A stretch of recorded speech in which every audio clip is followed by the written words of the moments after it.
Good morning, my dear students. Myself Anuj Dwivedi from Manjil Public School Murmunda on my YouTube channel Manjil Education by Anuj Dwivedi. Today I will discuss for class 7th Social Science Geography chapter number 1, which is environment. So let's start our chapter. Environment. Environment means पर्यावरण.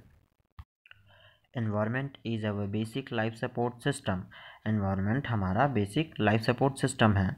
It provides the air we breathe, the water we drink, the food we eat and the land where we live. वो हमें क्या देता है? Environment हवा देता है सांस लेने के लिए, पानी देता है पीने के लिए, खाना देता है खाने के लिए और जगह देता है रहने के लिए. How do human beings modify this natural environment. Human beings इस नेचुरल इन्वायरमेंट को कैसे मॉडिफाई करता है, कैसे बदलता है? The car fumes pollute the air, water is collected in a pot, food is served in a vessel and the land is used to build factories. जो car की फ्यूम्स होती हैं वो हवा को दूषित करती हैं, पॉल्यूट करती हैं. वाटर को पॉट में कलेक्ट किया जाता है, फूड को वेसल या कंटेनर में सर्व किया जाता है, लैंड हमें फैक्ट्रीज बनाने के लिए यूज़ करते हैं. Human beings make cars, meals, factories and manufacture containers. Human beings cars बनाते हैं, मील बनाते हैं, फैक्ट्रीज बनाते हैं और कंटेनर मैन्युफैक्चर करते हैं. This is how human beings modify natural environment. इस प्रकार से ह्यूमन बींग्स जो नेचुरल इन्वायरमेंट है, जो प्राकृतिक पर्यावरण है, उसे बदल देता है. After the long vacation, when Ravi started going to school again, he noticed that the only playground next to his school was dug up. बड़े लंबे वेकेशन के बाद जब रवि स्कूल जाना शुरू करता है दोबारा से, तो वो नोटिस करता है कि जो प्लेग्राउंड उसकी स्कूल के बगल में था उसमें गड्ढा हुआ है. People said that a huge building with many flats will be constructed there. लोग कह रहे थे कि वहाँ पर बड़ी बड़ी बिल्डिंग, बहुत सारे फ्लैट वहाँ पर बनेंगे. Ravi was almost in tears. और रवि के आंखों में आंसू था. When he realized that big playground with its soft grass, marigolds and butterflies is gone forever. उसे ये एहसास होता है, वो कब होता है? जब उसे एहसास होता है कि इतना बड़ा प्लेग्राउंड जो कि हरी भरी घासों से भरा हुआ था, मैरीगोल्ड से भरा हुआ था, बटरफ्लाई से भरा हुआ था, वो हमेशा के लिए चला जाएगा. He shared his feelings with his classmates. और वो अपनी फीलिंग्स को अपने क्लासमेट्स के साथ, अपने दोस्तों के साथ शेयर करता है, बताता है.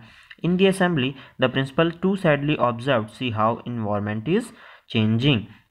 असेंबली में भी प्रिंसिपल ने एकदम दुखी मन से कहती है कि बच्चों देखो कैसे एनवायरनमेंट चेंज हो रहा है, कैसे पर्यावरण बदल रहा है.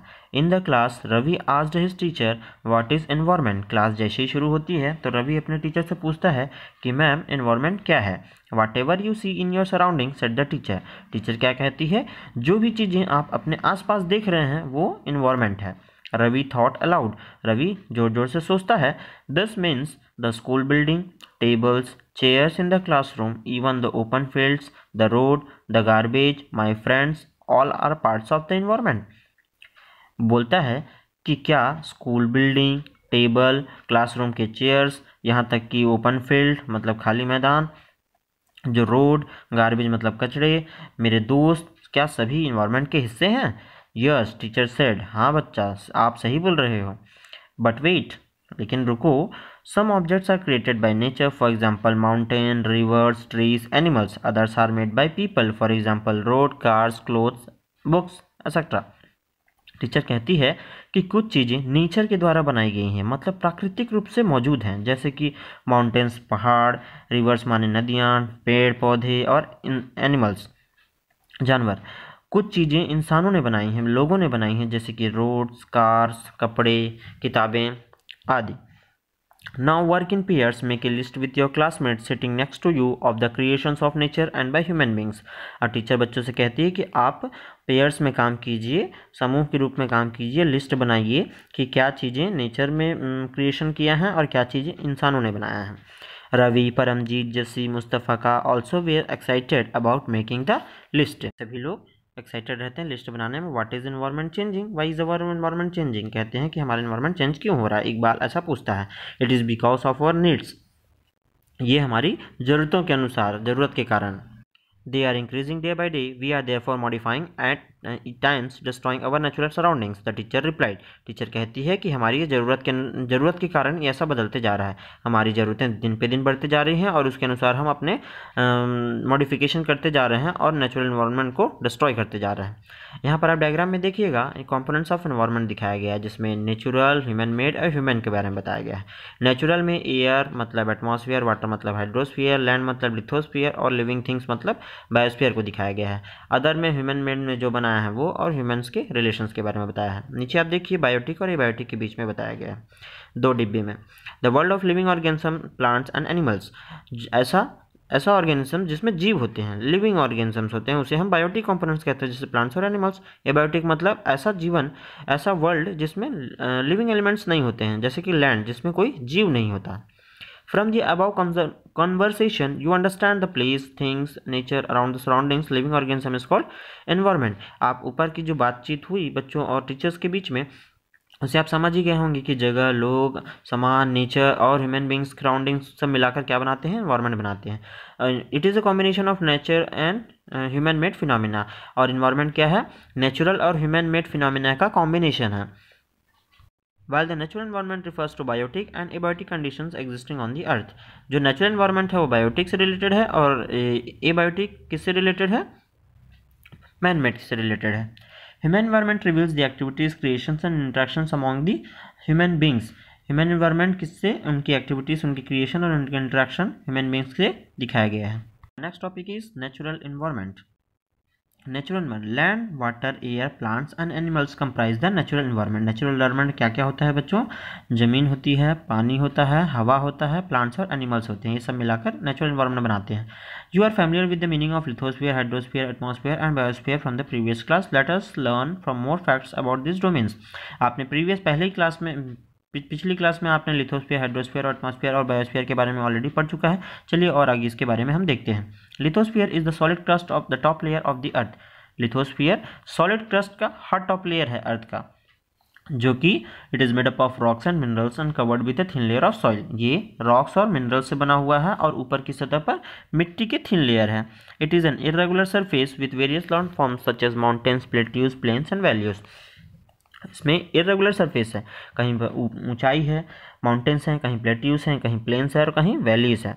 Land forms are found over the continents and also on the ocean floors. Land form continents में भी होते हैं और ओशियन फ्लोर्स में भी होते हैं। Lithosphere is the domain that provides us forest, grassland for grazing land and agriculture and human settlement. It is a source of mineral wealth.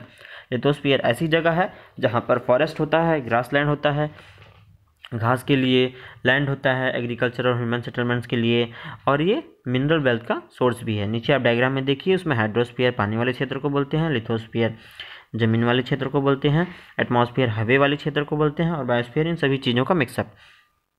The domains of the water is referred to as hydrosphere. It comprises various sources of water, bodies like rivers, oceans, lakes. It is essential for living organisms. Hydrosphere किसे बोलते हैं, जहाँ river, lakes, सी, ocean ये सब होते हैं और living organism. Atmosphere, the atmosphere of the thin layer of the earth that surrounds the earth. Atmosphere क्या है बच्चों, ऐसा पतला सा लेयर पृथ्वी के चारों ओर हवा का लेयर है। Gravitational force earth attracts the atmosphere around it, और ग्रेविटेशनल फोर्स के कारण वो पृथ्वी की ओर आकर्षित है। It protects us from the harmful rays and scorching heat of the sun, और वो हमें हार्मफुल रेस और स्कॉचिंग हीट जो सन से निकलती है उससे हमें बचाता है। It consist of number of gases, dust and water vapour, और उसमें क्या है बच्चों, गैसेस, डस्ट और वाटर वेपर है। The changes in the atmosphere produce change in the weather and climate. अगर थोड़ा भी चेंज अगर एटमॉस्फेयर में होता है तो वो वेदर और क्लाइमेट में चेंज कर देता है, उसके कारण चेंजेस होती हैं। Plant and animal kingdom together make biosphere. Plant और एनिमल किंगडम दोनों मिलाकर क्या बनाते हैं, बायोस्फीयर बनाते हैं या लिविंग वर्ल्ड बनाते हैं। लिविंग वर्ल्ड मतलब ऐसी जगह जहाँ हम रहते हैं, एग्जिस्ट करते हैं। It is a narrow zone of the earth where land, water and air interact with each other to support life. Life support करने के लिए ये ऐसी जगह है जहाँ पर लैंड, वाटर, एयर एक दूसरे से इंट्रैक्शन में होते हैं, एक दूसरे के ऊपर निर्भरता रहते हैं निरंतर। Next topic is what is ecosystem. चलिए मैं आपको बताता हूँ इकोसिस्टम का डेफिनेशन क्या है। It is a system found by the interaction of all living organisms with each other and with the physical and chemical factors of the environment in which they live, all linked by transfer of energy and material. Ecosystem ये है कि ऐसा system जो कि living organisms और आसपास के जो फिजिकल और केमिकल फैक्टर्स एनवायरनमेंट के हैं वो एक साथ रहते हैं और एक दूसरे के ऊपर डिपेंडेंट रहते हैं और एक दूसरे से एनर्जी और मटेरियल ट्रांसफ़र करते हैं, उसे हम इकोसिस्टम कहते हैं। At an NCC camp that Ravi was attending, Jesse exclaimed, "What a heavy downpour! It reminds me a home in Kerala. You should come and see how it pours and pours and pours over the lush green fields and coconut plantation." NCC camp के दौरान Ravi class attend कर रहा था, तभी जस्सी बोलता है कि क्या मस्त पानी गिर रहा है, ये तो मुझे केरला की याद दिला रहा है जो मेरा होम टाउन है और वहाँ पर बहुत पानी गिरता है लश ग्रीन फील्ड्स और कोकोनट प्लांटेशन के ऊपर। हीरा जो कि जैसलमेर से है, Heera from Jaisalmer explain, we have no rains, we see only की current sand so far as eyes can see, but we can find camel, said Ravi. Ravi कहता है, हीरा जो जैसलमेर से है वो कहता है कि मेरे यहाँ तो कोई भी पानी ही नहीं गिरता है, सिर्फ और सैंड ही सैंड दिखता है जहाँ तक आंखें देख सकती हैं। लेकिन रवि क्या कहता है कि हम वहाँ कैमल भी देख सकते हैं। नीचे आप देखिए कि पॉन्ड का इकोसिस्टम बताया गया है, दिखाया गया है कि पॉन्ड में क्या क्या चीज़ें हैं। इकोसिस्टम क्या है, सभी का एक दूसरे का इंटरेक्शन, सभी चीज़ों का इंटरेक्शन है।